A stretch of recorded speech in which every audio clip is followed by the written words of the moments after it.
On the 24th May of 1975, the Münsterland, a German cargo ship, docked at Hamburg port after a record-breaking journey of 8 years, 3 months and 5 days. But why was the journey so long? Well, the Münsterland, along with 13 other cargo ships, was sailing through the Suez Canal on the wrong day, and that day was the 5th of June 1967, when the Egyptian government closed the Suez Canal and wouldn't reopen it for the next 8 years. But let's put some context. After the creation of the State of Israel, many Arabic countries refused to recognize its legitimacy, and that led in the years that followed to border disputes, tensions, and conflicts between Israel and the surrounding countries. Egypt took a particularly strong stand against Israel, and having control on both the Suez Canal and the Strait of Tiran, decided to block the access to the sailing routes to any Israeli ship. Needless to say, Israel wasn't happy, and in 1967, all these tensions culminated in yet another conflict, the Six-Day War. It all started towards the end of May, when Egypt closed the Strait of Tiran not only to any ship with the Israeli flag, but also to any ship trading with the country. Israel demanded the immediate reopening of the strait, considering its closure as an act of war. The days that followed were quite tense, but life went on as usual. At the beginning of June, a British cargo ship made a quick stop at Aden before heading for the canal. Some crew members left the ship to restock some supplies, but upon returning, they all felt that something was off. They could potentially take another route home, but that meant going south and circumnavigating Africa, which wasn't really ideal. After a brief discussion, they decided to head for the canal anyway. Once they joined the queue of ships navigating through the canal, they were relieved to see that everything was proceeding as usual. That is until the next morning, the 5th of June, when suddenly a formation of military planes came from the side of the Sinai Peninsula, flew over them, and started bombing Egypt. The whole thing lasted around a couple of hours.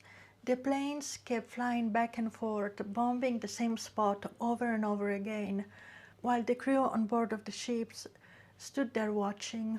Eventually, they all received instructions from the Egyptian authorities to head back to a spot called the Great Bitter Lake and wait there.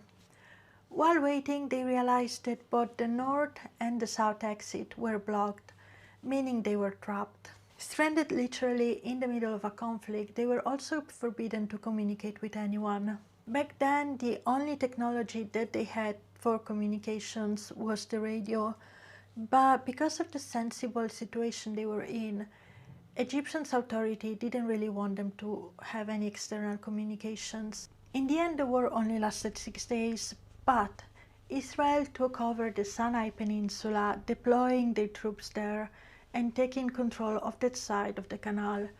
Egypt did the same on the other side of the canal, and now more than ever they had no intention of reopening that sailing route.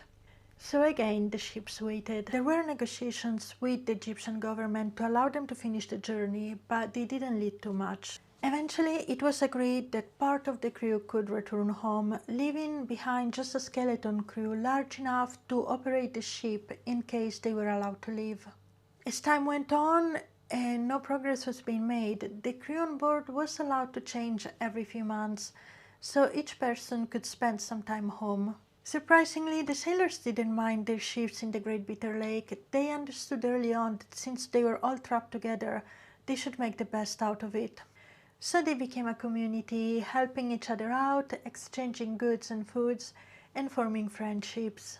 And that says a lot about them. Those were the years of the Cold War, and they were stranded in the middle of two enemy countries.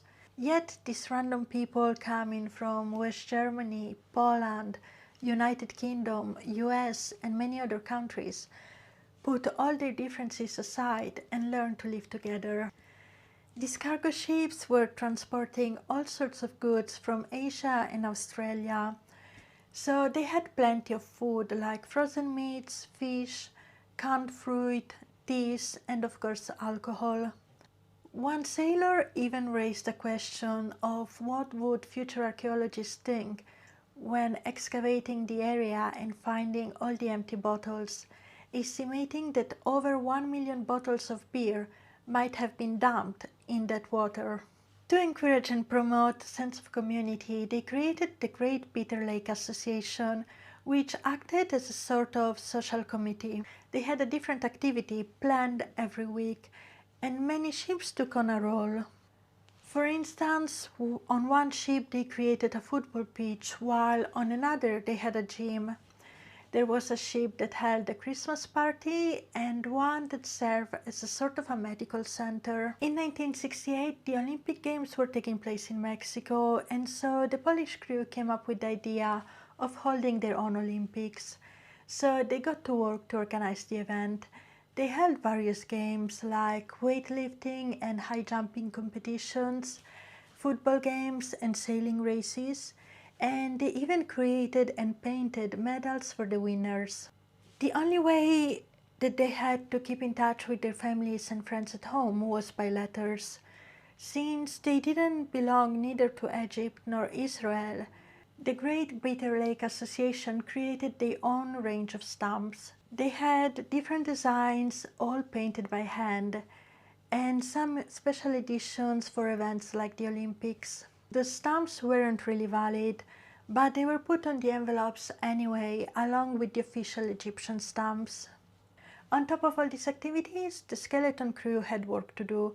Their main concern was to keep the ships in good shape, so when the time came to leave, they would be able to operate them.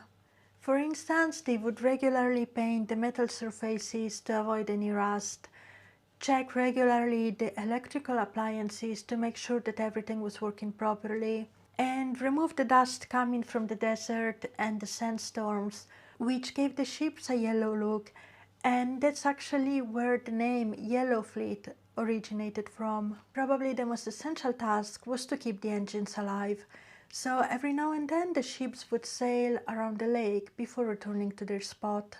In 1973, after regaining full control of the Sinai Peninsula, Egypt finally agreed to reopen the Suez Canal, but both the entrance and the exit were still blocked. It took them 2 years to remove all the debris, but finally in 1975 the ships got the green light to go. In the end, despite all the efforts, only the 2 German vessels were able to leave the canal and complete their journey home. On their arrival to Hamburg, they were greeted by a massive crowd, welcoming them back home.